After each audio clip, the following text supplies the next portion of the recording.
Nous sommes dans la rubrique Actu décalé, l'actualité l'oblige. Nous allons toujours parler du sport. Éliminatoire Coupe du Monde 2026. Que pensez-vous, mesdames et messieurs, du résultat actuel de nos guépards? Nous allons recevoir en direct de chez vous Dikorel Seignon Zohou. C'est un journaliste sportif à Radio Cotonou et commentateur de football sur A+ Bénin, si tout va bien. Mais avant et surtout, mes commentateurs sportifs sont avec moi sur ce plateau. Roland Laurent Tony Kess, Oumar Dianjour, vous avez suivi également le match. Mais avant le match Bénin-Lesotho, il y a eu quand même Bénin-Zimbabwe. Oui, mais Bénin-Zimbabwe avec vous avez vu le seul but marqué par le Bénin, mais la composition en tout cas du jeu, construction pardon, du jeu qui a contribué à avoir ce but. Il faut quand même aussi être fier de ce que les Guépards ont fait. Toucher, faire 22 passes sans que même l'adversaire ne touche la balle une fois pour aller marquer un but. On aurait aimé qu'il marque plus de buts pour monter en termes de points, en termes de goal average, mais c'est un but, c'était quand même une victoire. Et là maintenant, ils ont aggravé la situation pour les autres équipes en ayant un goal average assez important avec les 4 buts. Parce que dans tous les cas, dès lors qu'ils auront les mêmes points, parce que quand vous regardez, Afrique sur 8 points, Bénin 8 points, Nigeria 8 points, Rwanda 8 points, les autres 8 points. Et finalement, c'est le goal average qui va contribuer à déterminer ou à départager. Il va falloir qu'ils travaillent davantage à marquer plus de buts et à avoir plus de victoires. Plus de victoires, oui. Oui, je crois. Oui, c'est ça qui a laissé quand même place à ce que nous avons les autos, oui, je crois qu'on a bien démarré. Pourquoi? Parce qu'il y a quelque chose qui manquait à un moment dans le jeu du Bénin. Et je l'avais déjà dit sur ce plateau. On avait besoin d'un milieu, d'un intérieur capable de porter le ballon. Et aujourd'hui, je crois qu'on en a un ou deux. Et avec un Cessi d'Almeida qui est là également pour faire le ménage dès que donc, le milieu est en difficulté. Il vient, il arrache le ballon des pieds donc, des adversaires. Ça, c'est quelque chose d'appréciable. Et Imran Issoufou qui arrive quand même à faire des passes, mais tout simplement lumineuses. Regardez cette passe-là qu'il fait, et qui conduit, je crois, à un but. Mais c'est une passe lumineuse. On a l'impression de regarder la première ligue. C'est réel ce que je vous dis. Quand vous regardez un peu la première, on a l'impression qu'on bouge des pions sur le terrain. On avait cette impression-là. Oui, on avait cette impression avec les Béninois. Oui, sur les ailes, il y avait l'autre là, excusez-moi d'utiliser ce terme, son nom m'échappe, et je crois que c'est Outondi, voilà, Andreas Outondi, voilà. Et de l'autre côté, il y avait le numéro 22 qui était mais exceptionnel également. Sur nos ailiers là, les attaquants là, ils étaient mais exceptionnels. Ils portaient véritablement le ballon. Ce n'est plus les équipes du Bénin où, dès qu'ils reçoivent le ballon, ils ont tout de suite envie de le donner donc à un coéquipier. Aujourd'hui, on voit des jeunes qui mettent vraiment le pied sur le ballon. Et ça, j'aimerais saluer vraiment la prestation d'Imran Alassane qui, moi, tout simplement m'a émerveillé. Il m'a émerveillé. Il arrivait mais à jouer ce rôle-là de relais entre donc, la défense et l'attaque. Et quand il prenait le ballon, ce n'est pas tout de suite pour donner à quelqu'un, non. Il gardait le ballon pour lui, il prenait le jeu à son compte et essayait donc de voir comment est-ce qu'il pouvait. Oui, alors, je précise que je fais une erreur. À l'instant, Laurent, la technique me fait signe. Dikorel est déjà en ligne. Dikorel, bonjour. Oui, bonjour, Eden Tizi, amis téléspectateurs, bonjour à tous. Alors, Dikorel Seignon Zohou, vous êtes journaliste sportif à Radio Cotonou et commentateur de football sur A+ Bénin. Je vous reçois en direct. On va parler justement de cette actualité, l'éliminatoire Coupe du Monde 2026. Dikorel, comment évaluez-vous globalement le parcours des Guépards dans ces éliminatoires? Bon, je ne vais pas parler du parcours global, mais plutôt de leur prestation à l'occasion de cette peut-être FIFA où les Guépards ont engrangé 6 points sur 6 possibles, 2 matchs et 2 victoires. C'est ce que nous souhaiterons avec une prestation essentielle face à une équipe moyenne, approximative du Lesotho qui n'a plus rien à faire, qui est déjà éliminé, qui est hors course et qui n'a plus forcément besoin donc, de se donner à fond et qui est venu sans véritablement d'armes, sans ses meilleurs atouts. Et donc c'est logique que le Bénin puisse marcher et crier, bien évidemment, cette équipe de Lesotho. Et donc je pense que oui, le Bénin aujourd'hui, on peut le dire avec une certaine fierté. Quand on trouve des équipes qui sont à notre portée, on arrive à marcher dessus, on arrive à les malmener. Il y a 3 ans, 4 ans auparavant, quand on rencontre des équipes à notre portée, on n'arrive pas au-dessus de nos jeux, on est toujours resté derrière nos jeux. Le Bénin a dominé, on a vu un football champagne avec une production institution de jeu exceptionnelle basée notamment sur le frontier qui avait envie de preuve la défense de l'équipe du Loto. Donc je pense que oui, vous devez faire varier son jeu en tenant compte du système de jeu mis en place par l'Angleterre. Alors, mais hier, nous avons vu les supporters et ça grouillait énormément au niveau du stade, Dicorel. Pardon? Nous avons vu les supporters hier, nous avons vu l'ambiance. C'était vraiment chaud hier au niveau du stade. Oui, c'est normal. Ils ont vécu le match et donc avec cette victoire-là, ça n'arrive pas souvent. Quand on s'appelle le Bénin, quand on est supporter béninois, ça n'arrive pas souvent. Et donc quand ça arrive une fois, il faut vivre cela, il faut célébrer cela comme si c'était le dernier. Mais avant ce match, vous avez vu quand même la performance de ces joueurs-là face à une équipe comme Zimbabwe. Quelles sont vos appréciations, Dicorel? Face au Zimbabwe et face au Lesotho, on a eu deux cas de figure. On a eu deux positions de jeu différentes. Le Zimbabwe n'était pas encore totalement éliminé.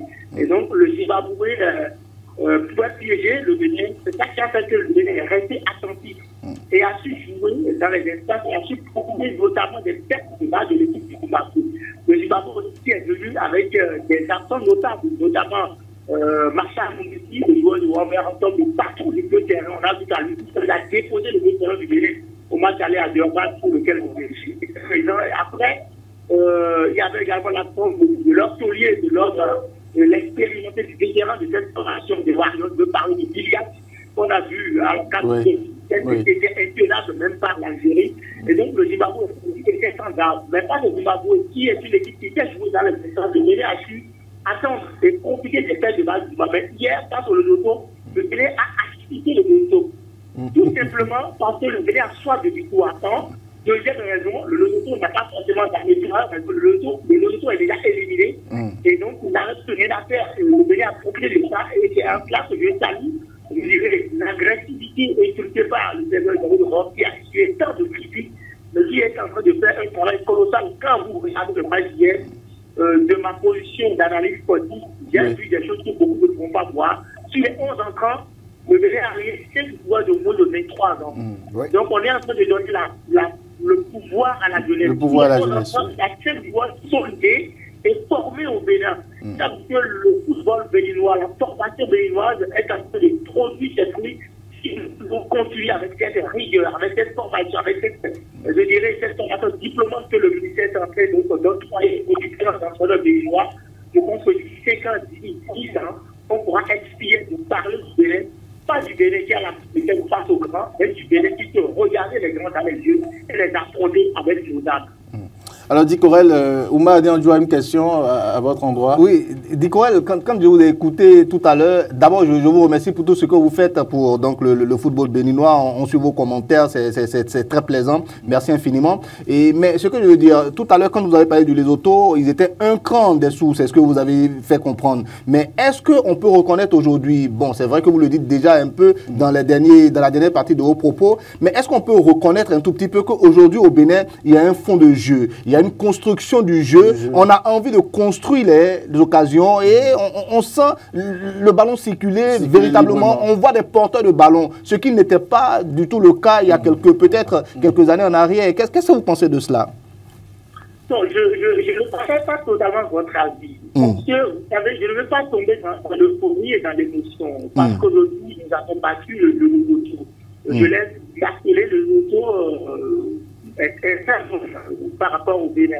Je voudrais noter que le Bénin a produit le même jeu, avoir la même mise sur le ballon face à de grandes nations de football, peut-être comme le Mali, le Burkina Faso, le Nigeria, le Maroc, et là, il peut exulter. On passe au Lesotho, c'est attendu. Pour moi, le Bénin devrait dominer, lâcher sur le Lesotho. Donc, si vous avez des joueurs comme on l'a été en titulaire indiscutable dans un niveau donné en Turquie, si vous avez Tessie d'Almeida avec son expérience, si vous avez aujourd'hui Mourad Hassan qui est en première division, je dirais, ensuite, quand vous voyez le bleu terrain de l'Ivoire, les 3 sont titulaires indiscutables dans leur club et sont des métronomes dans leur club. Donc, c'est normal que le Bénin domine le jeu hier. Maintenant, on va juger ce Bénin-là, la prochaine, je ne dis pas, je dirais, en octobre prochain, face au Rwanda à Kigali, pour voir si le Bénin pourra produire le même jeu et peut-être face au Nigeria, cette fois-là, pour voir le comportement des guepards du Bénin afin de pouvoir les appeler. Mais déjà, pour ne pas être vindicatif, on va peut-être de quelqu'un qui n'est pas son pays. Je dis, ce qui se fait est déjà louable, applaudi, mais on peut encore mieux faire. Merci Dicorel pour votre éclairage, c'est très pertinent. Merci avant de vous laisser partir, je suis également avec Laurent Roland Todeke sur le plateau. Il a également une question à votre endroit. Dicorel, bonjour. Laurent Todeke, bonsoir. C'est mon ami qui m'a lâché là. Non, mais j'ai quitté le monde sportif, vous comprenez pourquoi, et vous savez très bien. Mais je suis pas content, il a préféré la politique. Bon, on était tout le temps ensemble, on a couvert beaucoup de matchs pour les écureuils ensemble, oui. Ce que je voudrais vous demander, aujourd'hui, quelle est votre ambition pour les guépards aujourd'hui? Est-ce que vous pensez que ça va être facile à Kigali en automne prochain, pour la 9e journée, la 10e journée également? Est-ce que vous pensez que ça va être aussi facile tel qu'on le pense? Oui, c'est vrai, il y a un fond de jeu. Vous avez bien précisé, il y a des jeunes qui sont dans l'équipe aujourd'hui, qui apportent du sang neuf à cette équipe. Est-ce qu'il n'y a pas des automatismes qu'il faut corriger aujourd'hui pour espérer gagner les prochains matchs et avoir la certitude d'aller à la prochaine Coupe du Monde? Vous savez, le football est imprévisible et on ne peut pas prédire, mais le match de Kigali est une finale parce que le Rwanda aussi n'est pas encore totalement éliminé. Le Rwanda a 11 points et donc est à 6 points de la position et 3 points du Bénin. Et donc ce sera également une finale. Kigali, le Bénin n'a pas souvent l'actif de gagner là-bas. On a déjà gagné là-bas par le passé, notamment 3 buts à 0 avec une stratosphérique de Kenya Chiribo. Donc, ce n'est pas une forteresse insolable pour le Bénin. Mon souhait est que le Bénin gagne des matchs. Si on gagne ces 2 matchs avec peut-être un faux pas de la fusion pour aller à la Coupe du Monde, donc c'est le souhait de tous les Béninois. Maintenant, ils soient réalisés. Le match face au Nigeria, ça va être très tendu. Donc, si on gagne à Kigali, aller gagner à Oyo, ça va être très difficile. Justement, on se déplace. Le Nigeria gagne son prochain match et donc il y a une attente de pied ferme et espérer un faux pas. Quand on aspire à être grand, il faut réussir à jouer ces grands matchs et réussir à s'en sortir avec les acclamations des Est-ce que le Sénégal a fait hier, par exemple, face à la démocratie du Congo? Est-ce que la petite nation de football Cap-Vert a réussi à faire devant le Cameroun? Donc, le Bénin pourrait également le faire. Donc, mon souhait, c'est que le Bénin crée des sensations et qu'on aille peut-être à la Coupe du Monde une première fois de notre histoire. Mais je vais être réaliste.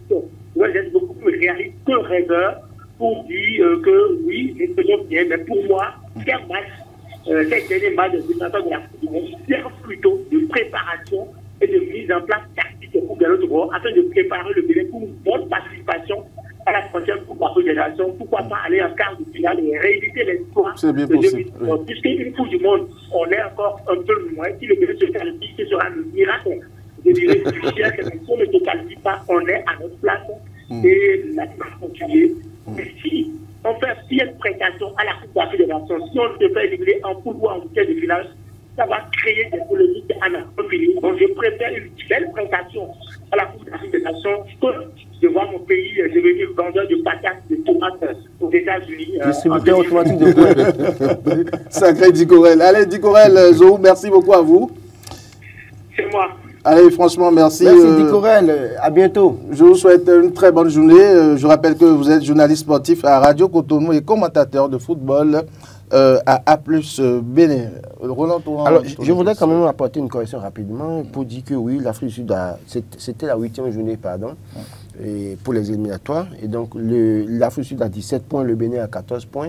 Le goal average, je crois que l'Afrique du Sud a plus 8, le Bénin a plus 4, le Nigeria a plus 2, le Nigeria qui a 11 points derrière le Bénin, le Rwanda a 11 points également, et il faut préciser que les 2 prochains adversaires du Bénin, c'est le Nigeria et le Rwanda, qui ont 11 points respectivement et qui sont derrière le Bénin. Et le Bénin sera reçu par le Rwanda à Kigali, le Bénin sera reçu par le Nigeria, et on sait très bien quand le Bénin se déplace par le Nigeria, ce que ça c'est au nord qu'on les envoie. Évidemment. Et du coup, Corel a rappelé également. Donc, les 2 matchs se joueront le 6 octobre et le 13 octobre. Il va falloir faire très attention. On a quand même du temps pour... Et je suis d'accord avec lui qu'il ne faut pas trop tomber dans l'euphorie. Même si on veut être patriote pour être patriote, oui, on est fier des 2 dernières victoires, mais il faut que les automatismes soient davantage réglés pour espérer que au cours de ces déplacements, à défaut d'une victoire qui pourrait permettre au Bénin rapidement d'avoir 6 points, 2 victoires qui pourraient avoir 6 points pour se retrouver à avoir 20 points et espérer peut-être si l'Afrique faisait fausse note, déjà ça leur permettrait d'être premier. Il faut quand même espérer que les autres peut-être connaissent des défaites et eux ils aient les victoires, les nuls, parce que malheureusement le plus souvent nos entraîneurs nous ont entraînés à des matchs nuls pour gagner, pour être qualifiés. Roland, avant de passer la parole à Ouma, nous allons suivre quelques extraits de ces buts-là, comment marqués hier face aux Lesotho. Cette première partie et ce but matinal marqué par Steve Mounier sur ce centre et cette passe décisive de Rodolfo Aloko, donc Steve Mounier, comme on le disait, qui est désormais à 2 longueurs d'égaler le record de Stéphane Sesseyon en équipe nationale. 22 buts pour l'attaquant de Augsbourg et 24 buts pour l'ancien joueur du Paris Saint-Germain, Stéphane Sesseyon. Oui, absolument. Et c'est une phase de jeu bien construite où les Béninois ont été tous dans la dynamique positive et ça a donné le but. Stéphane Sesseyon, buteur, mais aussi passeur décisif dans j'y arrive, dans ce même match avec cette talonnade suite à l'erreur commise par le gardien de but, Sekwane Mourane. Oui, hésitation donc déjà de la Cial et Sekwane qui voulait faire une remise qui a été manquée et les Béninois avec cette inspiration de Steve Mounier ont fait la différence. Et voilà, avec cet autre but marqué par Imran Hassan, qui célèbre son 2e but en sélection et qui a été, on va dire, très clinique, même si le ballon a été dévié comme ça dans le but. Il faut dire quand même que c'était joué de façon géniale d'exécuter très rapidement ce coup franc. Oui, il faut saluer sur cette action l'intelligence de joueur Ola Etan qui, dès l'obtention de la faute, a rapidement eu le réflexe de jouer le coup franc rapide au profit d'Imran Hassan qui ne s'est pas posé de questions. À l'arrivée, c'est le 3-0. Et le score de 4-0 qui va entrer dans l'histoire des annales du foot béninois. 4-0 infligé à une équipe en match officiel. Franchement, là, c'est, on va dire, une classe, simplement une masterclass d'ailleurs, avec cette occasion également manquée par Junior Olaïtan. Il y a eu de quoi quand même corser le score et d'avoir un score plus lourd à la fin avec ce ballon qui... écrasé, il n'a pas pu l'enrouler comme il aurait voulu. C'est une frappe écrasée, mais sur cette action, on salue davantage la belle fixation de Steve Mounier qui a donné le ballon. Qui aurait pu tenter un lobe, peut-être parce que le gardien était très avancé au début de l'action, mais qui est resté le sang-froid, qui a, comme vous l'avez dit, fixé les 2 défenseurs. Oui, on revoit le gardien. À ce moment, le gardien de but est très avancé. Et on voit également l'effort donc de Rontondi qui oblige. Alors, vous avez vu, Oumar Diandjou, nous sommes à la fin. Le prochain rendez-vous, c'est avec le Nigeria ou le Rwanda, le 6 octobre à Kigali et le 13 octobre face au Nigeria. Oui, et c'est là où j'ai aimé le commentaire de notre confrère Dicorel qui nous a ramené très rapidement sur terre parce que moi, on rêvait déjà. Vous étiez, vous personnellement, j'aime le Bénin qui gagne en réalité. Moi j'aime quand le Bénin gagne. Ça me rend tellement joyeux, je suis tellement content. Vous savez, j'ai grandi quelque part. Non, excusez-moi, je dis ça très rapidement. J'ai grandi quelque part où, quand je voulais discuter football, quand j'étais très jeune, on me disait. Vous avez joué ballon, vous avez participé à quelle Coupe d'Afrique, tais-toi là-bas. Donc vous voyez, je suis très content quand le Bénin gagne comme ça et que j'arrive donc à m'exprimer en tant que Béninois. Mais il est bon de revenir sur terre et de savoir également qu'il y a de grandes nations derrière. J'ai dit tout à l'heure, et tout le monde l'a reconnu sur ce plateau, le Lesotho était un cran en dessous. Donc on a pu voir quand même que nos jeunes gens ont du talent aussi. Donc il va falloir être complètement dégourdi, aussi dégourdi que face au Lesotho. Donc lorsqu'ils vont jouer le Burundi, le 6, et donc le Nigeria juste après. Donc il faut être très lucide. Bonne chance au Guépard pour les prochains matchs. Et vivement qu'il crée la surprise au Nigeria, vivement qu'il crée la surprise à Kigali également. C'est tout souhait. Allez, merci beaucoup à vous. Mais pas sans travailler, parce qu'il ne faut pas attendre. Il ne faut pas baisser. Il ne faut pas rêver à croire au miracle. Il faut travailler. Oumar Diandjou, merci beaucoup à vous. Mais non, je vous en prie, tout le plaisir a été pour moi. Merci, un plaisir partagé. Mesdames et messieurs, c'est la fin de cette émission. Merci de nous avoir suivis. Rebecca Ogou a réalisé l'émission. Alain Allo a assisté au son. Merci de nous avoir suivis. Moi, je vous retrouve tout à l'heure à 13h pour l'édition du journal.